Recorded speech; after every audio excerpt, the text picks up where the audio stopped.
The Maps app on macOS Ventura has had a really nice update that now lets you create directional routes with more than one destination. So here, if I create a route from the Apple Park campus, perhaps down to the Golden Gate Bridge, I'll get my directions just like normal.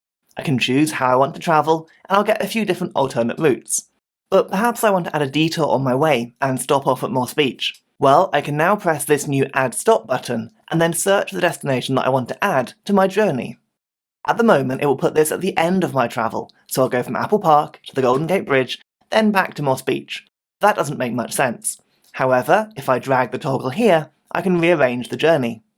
Of course, you can add multiple stops if you wish, and then when you press go, you'll get your route just like normal, but this time you'll be stopping off where you want to on the way. Make sure you press subscribe down below for loads more Mac tips and tricks to help you make the most of your Mac computer.